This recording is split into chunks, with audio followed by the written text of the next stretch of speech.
Assalamualaikum warahmatullahi wabarakatuh. Baiklah, di sini kami dari kelompok 5 dengan studi kasus yang ketiga dengan mata kuliah Profesi Kependidikan, dosen pengampu Bapak Angyodo Prastomo MPD dan Ibu Dr. Nurul Zeti SPD MSI. Kelompok 5 terdiri dari saya sendiri, Rio. Selanjutnya ada Indah Permatahati, ada Rizky Amri, dan ada Ira Rayani Riswana. Baiklah, mengenai pemilihan kasus akan dijelaskan oleh Ira Rayani Riswana. Kepada Ira, dipersilahkan. Baiklah, terima kasih kepada moderator. Di sini saya akan menjelaskan yang pertama itu pemilihan kasus. Nah, pemilihan kasus ini kami ambil di link yang pertama, yaitu tentang Kepala Dinas Pendidikan Kota Palembang menghimbau agar seluruh guru mulai tingkat sekolah dasar sampai tingkat pertama diminta agar tidak meninggalkan sekolah pada saat jam belajar berlangsung.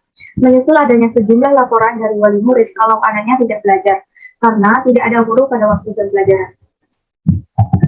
Selanjutnya yang kedua itu pengumpulan data. Nah, di sini kami ada 4 pengumpulan datanya. Yang pertama itu Kepala Dinas Pendidikan Kota Palembang menghimbau agar seluruh guru mulai tingkat sekolah dasar sampai tingkat pertama diminta agar tidak meninggalkan sekolah pada saat jam belajar berlangsung. Menyusul adanya sejumlah laporan dari wali murid kalau anaknya tidak belajar karena tidak ada guru pada waktu jam pelajaran. Lalu yang kedua, pemerintah Kota Medan melarang para guru di daerah itu menggelar rapat saat jam pelajaran berlangsung agar tidak merugikan anak didik yang sedang di bangku kelas. Lalu yang ketiga, guru SMP atau SMA teladan milik Yayasan Pendidikan Teladan di Kelurahan Maulapa, Kota Kukang jarang masuk kelas untuk mengadakan kegiatan belajar mengajar atau KBM. Selanjutnya yang keempat, guru SMP Negeri 1 Batu Hampar dalam waktu kehadiran dan melaksanakan pembelajaran tidak disiplin dalam permasalahan waktu juga berpengaruh terhadap prestasi siswa. Siswa berada di luar kelas menunggu guru dan bermain-main, sehingga banyak waktu siswa terbuang. Maka sebab itu, peneliti memberikan solusi atas permasalahan tersebut, yaitu dalam proses pembelajaran dapat diterapkan reward and punishment. Sekian penjelasan dari saya kembalikan kepada moderator. Baik, terima kasih Ira. Selanjutnya mengenai analisis data akan dijelaskan oleh Indah Permatahati. Kepada Indah, dipersilakan. Baiklah, terima kasih kepada moderator. Saya akan menjelaskan mengenai analisis data. Yang pertama, Kepala Dinas Pendidikan Kota Palembang, Haji Ahmad Zulinto, menghimbau kepada para guru untuk tidak mempunyai kesibukan lain ketika jam belajar berlangsung, termasuk menghadiri rapat sekalipun. Beliau tidak mau kesibukan itu menyebabkan para murid sampai terlantar sehingga tidak belajar. Para guru harus fokus mengajar siswa-siswanya masing-masing sampai berakhirnya proses belajar mengajar. Hal ini penting untuk dipatuhi dan dilaksanakan guna meningkatkan mutu dan kualitas pendidikan di Kota Palembang pada Kamis 10 Oktober 2019. Lalu yang kedua, Pelaksana Tugas Wali Kota Medan Zulmi Eldin di Medan menghimbau kepada Kadis Pendidikan untuk mengeluarkan surat edaran kepada para kepala sekolah agar tidak menggelar rapat pada saat jam pelajaran berlangsung. Ia mengatakan, para guru harus fokus mengajar siswanya masing-masing sampai berakhirnya proses belajar. Hal tersebut penting dilaksanakan guna meningkatkan mutu dan kualitas pendidikan di Kota Medan.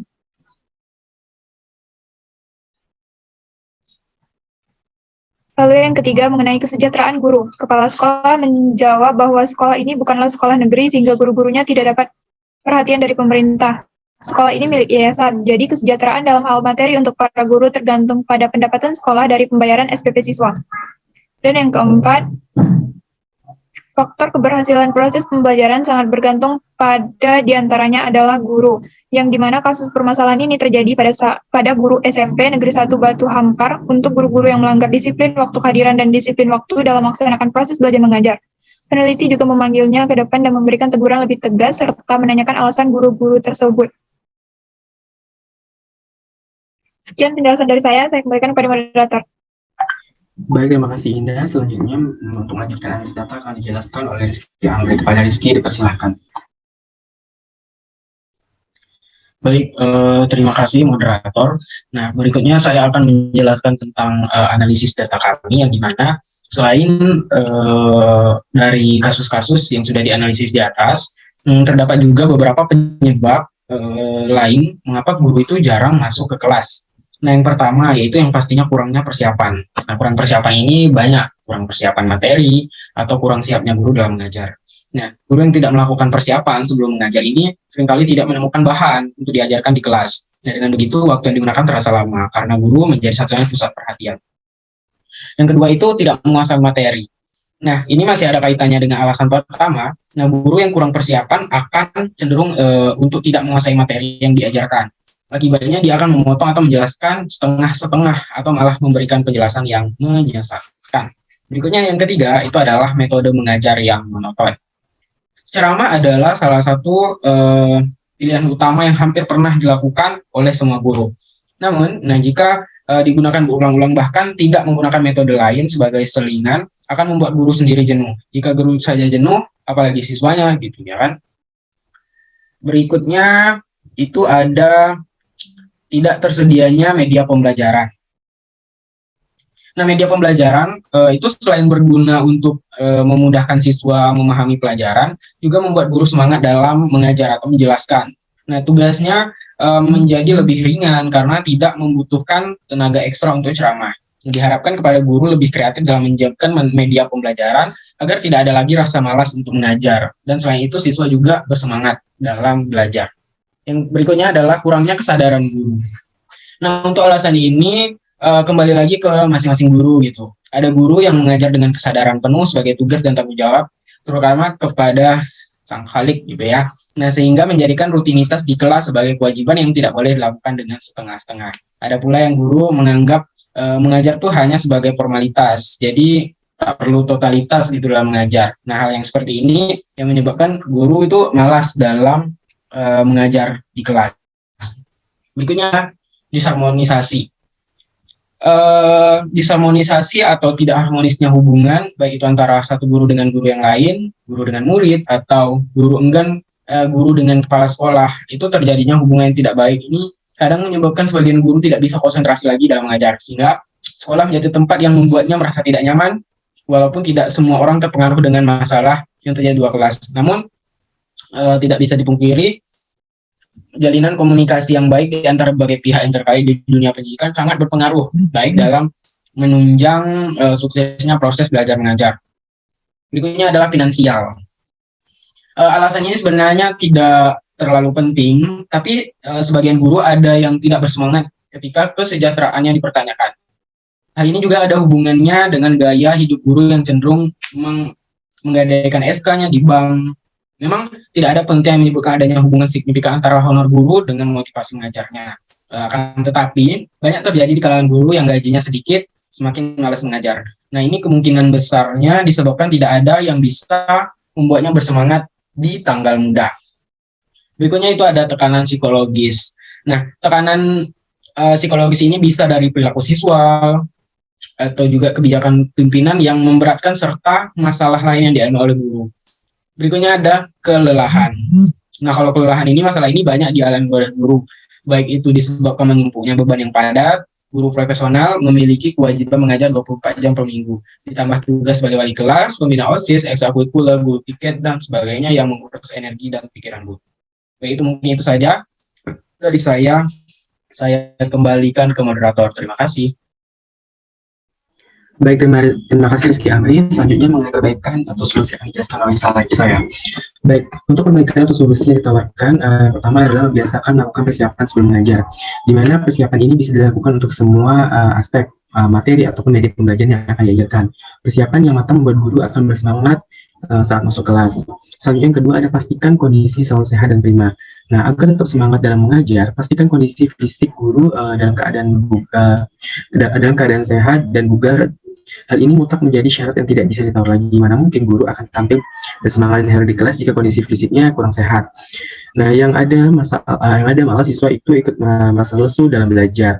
Agar mendapatkan kondisi fisik yang bugar dan sehat, diperlukan istirahat yang cukup, makan makanan yang bernutrisi, dan perbanyak minum air putih serta berolahraga. Sebenarnya ada gaya mengajar. Nah, gaya mengajar ini masing-masing guru itu memiliki berbeda-beda dalam gaya mengajar. Ada guru yang mengajar dengan santai, humoris, bahkan ada juga yang mengajar dengan kaku dan penuh disiplin. Nah, gaya mengajar ini merupakan ciri khas dan mandiri dari masing-masing guru yang bukan dibuat-buat. Nah, Namun demikian, bukan berarti ini udah menjadi paten dari seorang guru. Sikap terbuka untuk belajar adalah jalan agar gaya mengajarnya menjadi lebih baik dan cocok untuk siswa. Dengan demikian, diharapkan guru mampu menjadi magnet atau daya tarik yang tercermin dalam perkataan dan perbuatan saat mengajar. Selanjutnya, pengelolaan kelas yang baik. Pengelolaan kelas yang baik ini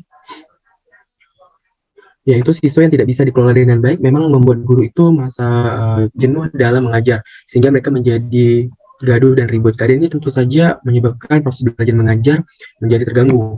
Pengelolaan kelas yang baik dan struktur akan menjadikan kondisi belajar yang baik dan menyenangkan. Hal ini tergantung pada metode dan gaya mengajar dari guru. Metode mengajar ini disesuaikan dengan karakteristik dan gaya belajar siswa, media belajar, dan pendukung dalam pembelajaran.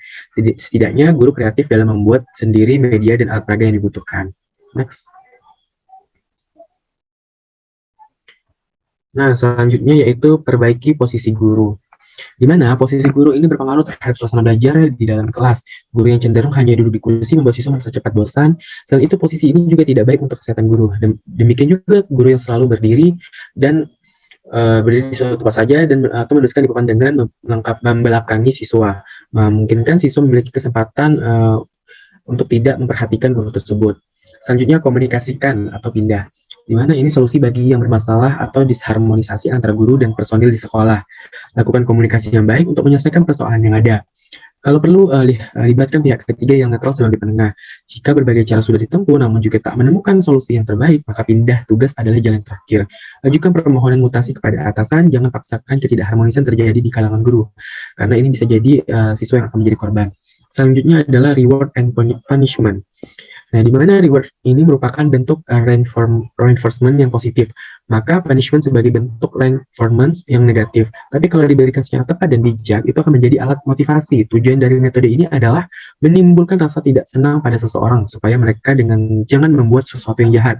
Jadi hukumannya dilakukan mesti pada dasarnya keduanya sama-sama dibutuhkan dalam memotivasi seseorang, termasuk dalam motivasi para pegawai dalam meningkatkan kinerjanya. Keduanya merupakan reaksi dari seorang pemimpin terhadap kinerja dan produktivitas yang telah ditunjukkan oleh bawahannya. Selanjutnya, memberikan apresiasi. Memberikan apresiasi ini untuk merangsang guru agar selalu masuk ke kelas dan tidak melanggar aturan sekolah yang dipimpinnya. Kepala sekolah ini menunjuk guru teladan sebagai koordinator dan wali kelas serta mendapat tunjangan dan uang transportasi. Sedangkan bagi guru yang jarang masuk, itu tidak akan mendapatkannya. Next. Selanjutnya, kesimpulan. Nah, dalam Undang-Undang Nomor 14 Tahun 2005 tentang Guru dan Dosen, Pasal 1 disebutkan bahwa guru adalah pendidik profesional dengan tugas utama yaitu mendidik, mengajar, membimbing, dan mengarahkan, melatih, menilai, dan evaluasi peserta didik pada pendidikan anak usia dini, jalur formal, pendidikan dasar, dan pendidikan menengah. Nah, melaksanakan pembelajaran adalah tugas utama seorang guru. Dalam proses pembelajaran itulah yang terjadi proses saling mentransfer ilmu baik dari guru ke siswa maupun dari siswa ke guru. Tapi sering ada guru yang tiba-tiba meninggalkan kelas, bahkan pergi meninggalkan sekolah, padahal masih dalam jam pelajaran. Nah, kelas yang ditinggalkan biasanya diberi tugas yang harus dikerjakan siswa. Kondisi kelas yang ini yang tidak ada guru tersebut pasti tidak akan terorganisir seperti jika ada guru yang mendampinginya. Sering terdengar keributan di kelas tersebut. Sebagai seorang atau bahkan terjadi pertengkaran antara siswa. Jika sudah seperti ini, siswa juga yang dirugikan. Sebagai seorang guru, membelajarkan siswanya adalah sebuah prioritas. Guru diharapkan selalu bisa mendahulukan mana yang menjadi prioritasnya. Demikianlah presentasi dari kami mengenai studi kasus yang ketiga. Terlebih dan terkurang kami mohon maaf. Assalamualaikum warahmatullahi wabarakatuh.